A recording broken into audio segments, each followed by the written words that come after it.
Hello, everybody. Today we are going to study the second chapter of class 12 Flamingo, that is The Lost Spring, which has been written by Indian author Anis Jung. So let's start.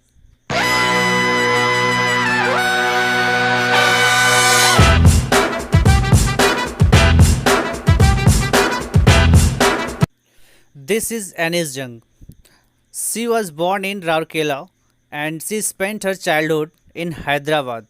She got her education in Hyderabad and also in the United States of America. She is very prominent in India and also in the world. She has written so many stories, novels, and so many things. Once she interacted with the rack pickers. There were so many rack pickers. You would be knowing well that the rack pickers are those who used to collect some materials from the garbage dumps. She interacted one of the rack pickers whose name was Sahib. She asked so many things from a rack picker whose name was Sahib. She encounters the rack pickers every morning in her city in near her home, and there were so many rack pickers. Let's see what happened when she met a boy whose name was Sahib. Sahib was a rack picker, and when Anis Jung asked something, then Sahib replies that sometimes I find a रूपी in the garbage.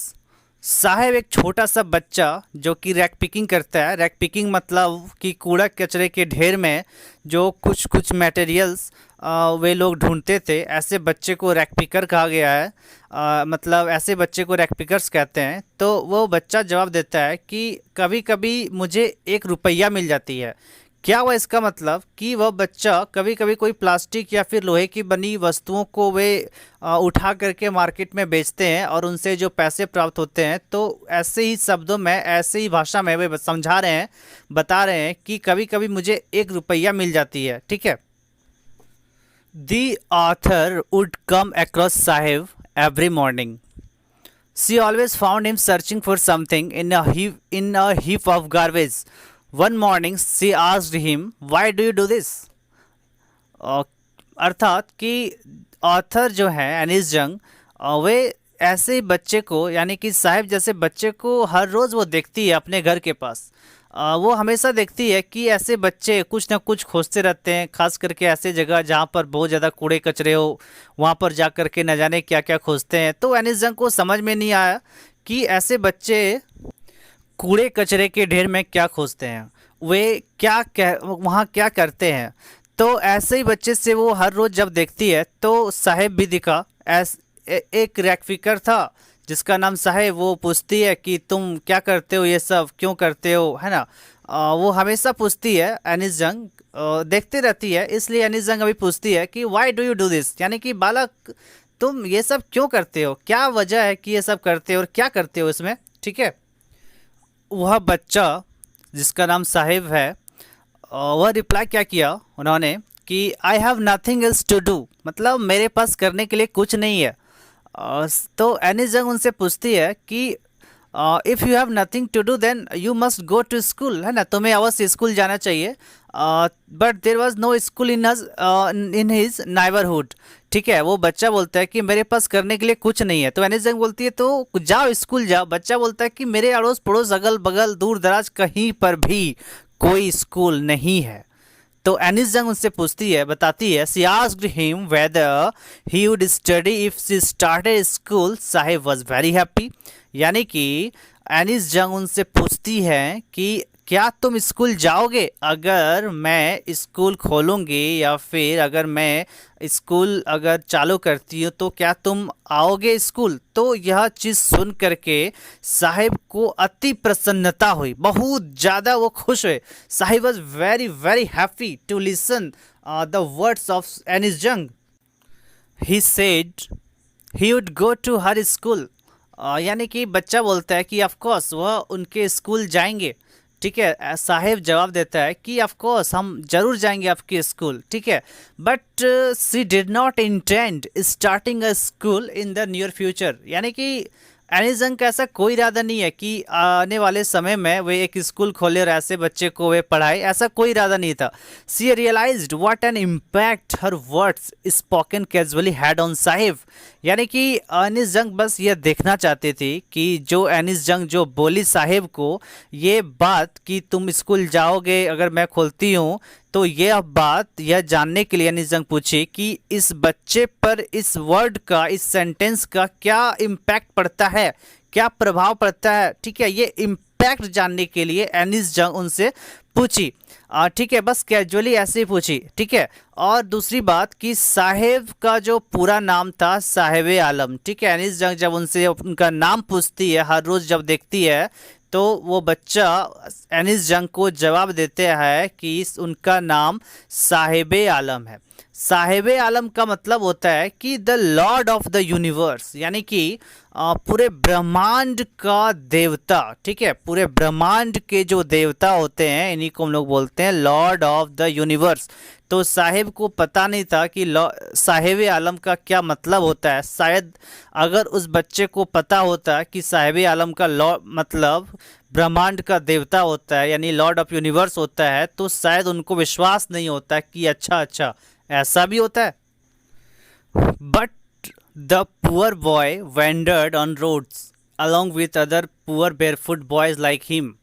The author talked to Sahib's companions. One of the barefoot boys told her that it was a tradition to walk barefoot.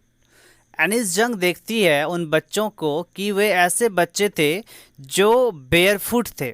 Barefoot का मतलब होता है कि खाली पैर चलने वाले बच्चे, यानी कि ऐसे बच्चे जिनके पास ना जूता है ना चप्पल है, बस वे ऐसे ही खाली पैर आगे बढ़ते हैं, चलते हैं, गली मोहल्ला घूमते हैं, तो ऐसे बच्चे को बेयरफुट बॉयज़ कहते हैं। जैसे आप देख रहे हैं फ़ोटो में कि ये सभी रैक पिकर्स हैं, इनके पैरों में कोई जूते चप्पल नहीं है होने की वजह से इनके पैर में छाले पड़ जाते हैं, इनको बहुत तकलीफ़ होती है, तो ऐसे बच्चे को बेयरफुट बॉयज़ बोलते हैं। तो ऐसे बच्चे का एक टोली हुआ करता था, उन टोली को कह सकते हैं आप कि an army of barefoot boys.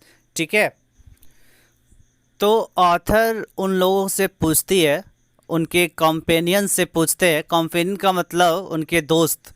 एनिस जंग उनके दोस्तों से पूछती है बहुत सारे क्वेश्चंस। तो one of the barefoot boys told her, उनमें से एक ऐसे बच्चे थे जो बोलते हैं एनिस जंग को कि it was a traditions to walk barefoot, यानी कि उन लोगों में एक प्रकार की परंपरा है कि बिना जूते चप्पल चलने का एक परंपरा है। ठीक है, वे दरअसल अपने गरीबी को छुपाते हैं। ठीक है, जो बच्चे हैं the rag pickers, they are hiding their poverty. उन लोगों को अपनी गरीबी छुपाने का एक बहाना मिला। क्या सा बहाना? कि चलो बता देते हैं कि एक प्रकार का परंपरा है, ट्रेडिशन है। क्या सा परंपरा? बिना जूते चप्पल के चलने का। But the author does not agree with them.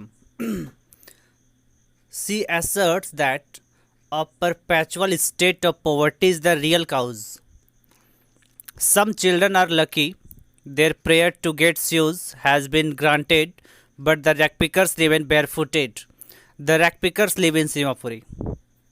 Actually, अगर हम देखा जाए तो ऑथर एनिस जंग को इतना तो पता है कि ये एक प्रकार का ट्रेडिशन नहीं था, बिना जूते चप्पल के चलना, गली मोहल्ले घूमना, ये कोई ट्रेडिशन नहीं है, बस एक एक्सक्यूज़ है कि कैसे गरीबी को छुपाया जाए। दरअसल वे सभी बेयरफुटेड बॉय, वे लोग अपनी गरीबी को छुपाने के लिए वे लोग इसका एक ट्रेडिशन को अपना एक ढाल बनाते हुए बताते हैं कि एक ट्रेडिशन है कि बिना जूते चप्पल का चलना।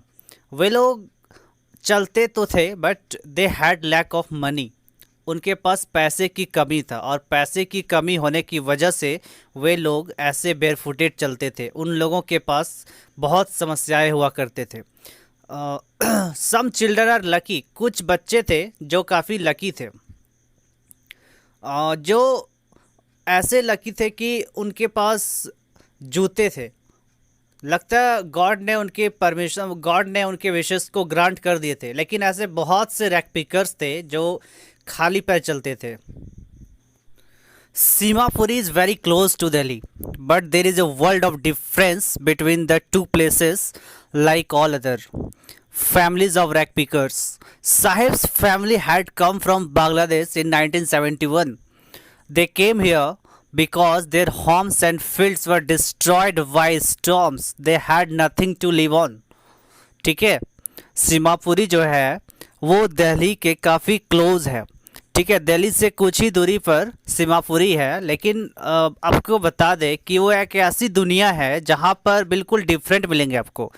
ठीक है, सीमापुरी पहले वहाँ पर जंगल हुआ करता था, अब वहाँ पर खाली नहीं है, घर वगैरह बन गए हैं, नाले का पानी वहाँ पर हमेशा बहते रहता है, और उसी नाली के पानी के अगल बगल वहाँ पर बहुत सारे रैक पिकर्स रहते थे। बिल्कुल एक प्रकार का झुग्गी झोपड़ी बना करके वे लोग वहाँ पर रह रहे थे। दरअसल आपको बता दें कि साहिब की जो फैमिली है, और साहिब जैसे बहुत सारे लोग बांग्लादेश से आए हुए थे। ठीक है, 1971 में भारत पाकिस्तान का युद्ध हुआ था, जिसमें बांग्लादेश से एक इंडिपेंडेंट कंट्री निकल करके सामने आए थे, और उसी 1971 के वॉर में बांग्लादेश से बहुत सारे लोग भारत आए हुए थे। ठीक है, और साहिब का फैमिली उनमें से एक है। ठीक है, साहिब का जो घर था वो बांग्लादेश की राजधानी ढाका में हुआ करता था। ठीक, तो वे लोग ढाका से आए भारत, और वे लोग ऐसे जगह पर घर बनाते थे जहाँ पर उन लोग को भोजन मिलता था। ठीक है, आंधी तूफान से उनका घर पूरी तरह से डिस्ट्रॉयड हो गया था, और उन लोगों के पास करने के लिए कुछ भी नहीं था। ठीक है, आपको बता दें about 10,000 rag pickers live in Seemapuri. They live in mud structures with roofs of tin and ट्रॉफोलिन।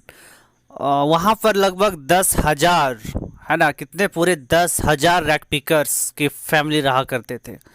वे लोग कीचड़ के अगल बगल रहा करते थे, जहाँ का स्ट्रक्चर काफ़ी दुर्लभ हुआ करता था।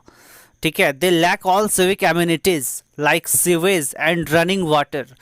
उनके पास सब चीज़ की कमी हुआ करता था।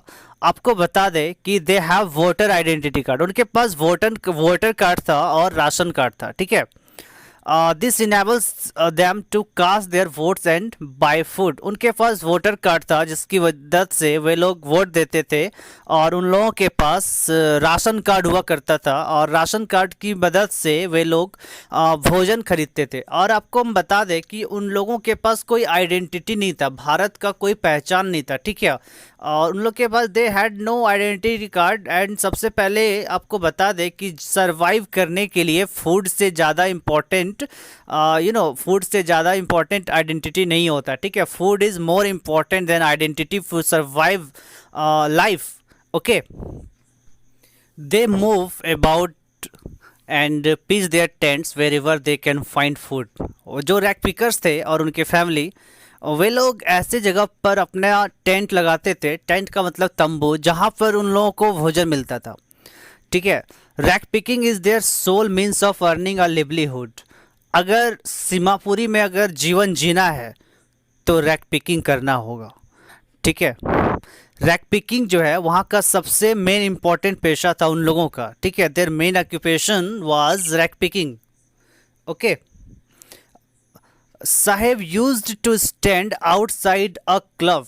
साहेब जो है एक दिन एक क्लब के बाहर वे खड़े थे। He was young man playing tennis. ऐसा ही एक क्लब हुआ करता था।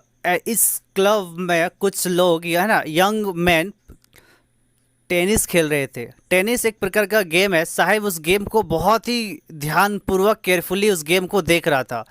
ही विश टू प्ले टेनिस। उन्होंने इच्छा जाहिर किया कि वे भी एक दिन टेनिस खेलेंगे। ठीक है, और उनके पैरों में एक जोड़ी जूते थे। ठीक, एक्चुअली दरअसल बात यह है कि वो जो जूता साहिब पहन करके देख रहा था, someone gave him a pair of discarded tennis shoes. जिस जूते को वो पहने हुए थे, दरअसल किसी अमीर लड़के ने उस जूते को फेंक दिए थे और साहिब को वो मिल गया था। ठीक है, क्यों फेंके थे? क्योंकि उन जूतों में से एक में छेद था। There was one hole in one of them. ठीक है, और इस वजह से उस लड़के को काफ़ी परेशानी हो रही थी, इसलिए उन्होंने फेंक दिया और साहिब को वो जूता मिल गया। ऐसा लगता है कि उनका विशेष पूरा हो गया। It was like a dream coming true. Sahib को जो वो जूता मिला, ऐसा लगा कि उनका सपना पूरा हो गया। Of course playing tennis was out of his rich. उनको जूता तो मिल गया, लेकिन जिस टेबल टेनिस गेम को वो बहुत ही टकटकी लगा करके ध्यानपूर्वक एकदम इंटेंटली वह देख रहा था, उसके वह गेम उसके पहुंच से काफ़ी दूर था। यह संभव नहीं था उस बच्चे के लिए कि वो उस समय खेल सके वह टेबल टेनिस। ठीक है। Saheb got a job in tea stall. पहले साहेब खुद का मालिक हुआ करता था, खुद से सारे डिसीजन लिया करते थे। फॉर एग्ज़ाम्पल कि वह जो भी करते थे, जैसे कि कूड़े कचरे का जो ढेरी में वे मटेरियल ढूंढते थे, उस बोरे को वे खुद उठाते थे। भारी लगता था अलग बात था, लेकिन वे केयरफ्री थे।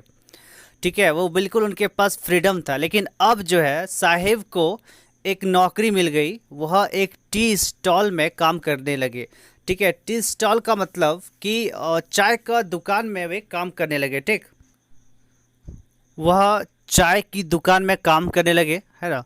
He was paid 800 rupees a month and all meals. समझ गए, उसे साहिब को दिया जाता था 800 रुपया महीना में, और उनको खाना दिया जाता था। ठीक है, उन्हें खाना मिलता था।